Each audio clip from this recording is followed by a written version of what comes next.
Pengawas Obat dan Makanan BPOM berupaya menindak produsen produk yang tidak memenuhi syarat terkait dengan kasus gagal ginjal akut di Indonesia.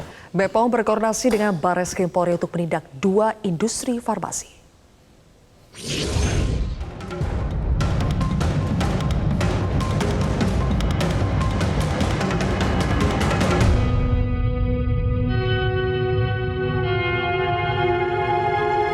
Tim khusus Polri yang dibentuk untuk menyelidiki dugaan pidana kasus gagal ginjal akut pada anak di Indonesia terus bekerja bersama Kementerian Kesehatan serta Badan Pengawas Obat dan Makanan.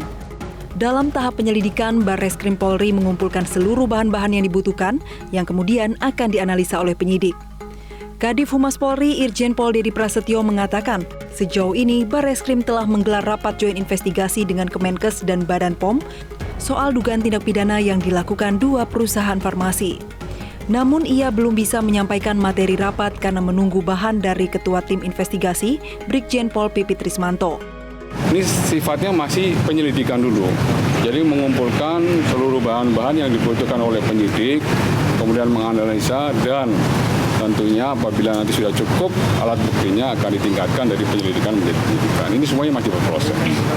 Sebelumnya, Kepala BPOM Penny Lukito mengatakan pihaknya mencurigai ada unsur kesengajaan di pihak industri obat. Pasalnya, etilen glikol dan dietilen glikol sudah bukan lagi menjadi cemaran, melainkan memang digunakan sebagai bahan baku pelarut dalam produk obat sirup. Untuk itu, BPOM akan menindaknya secara pidana bekerja sama dengan kepolisian. Untuk 2 industri farmasi sedang berproses untuk upaya penegakan hukum. Ada penggunaan yang salah, ada bahasa hukumnya lah ya, penggunaan yang tidak sesuai dengan syarat yang ada dari bahan baku tersebut. Bisa jadi dari sumber bahan bakunya, bagaimana industri tersebut mendapatkan supplier bahan bakunya. Ya, bisa jadi ya salah satu kemungkinan adalah tidak menggunakan PEG, malahan menggunakan EG dan DEG-nya. Jadi pencemarnya tersebut malah yang digunakan sebagai pelarutnya, mengingat bahwa begitu tingginya hasil analisa yang kami dapatkan pada produk-produk yang TMS ya tidak memenuhi syarat tersebut. Selain tanggung jawab secara pidana, Yayasan Lembaga Konsumen Indonesia atau YLKI meminta harus ada pihak yang memberikan ganti rugi kepada korban. Dalam konteks undang-undang pidana, produsen farmasi bisa didalilkan telah membuat produk obat yang melanggar.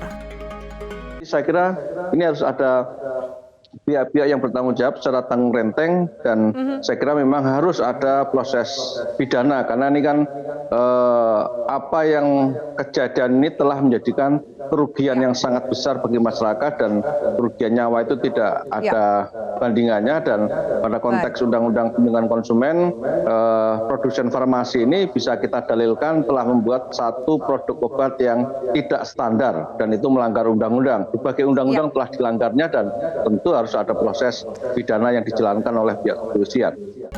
Kasus gagal ginjal akut misterius di Indonesia telah tersebar di 26 provinsi. Ratusan anak meninggal dunia diduga kuat akibat meminum obat sirup tercemar etilen glikol dan dietilen glikol. Tim Liputan Metro TV.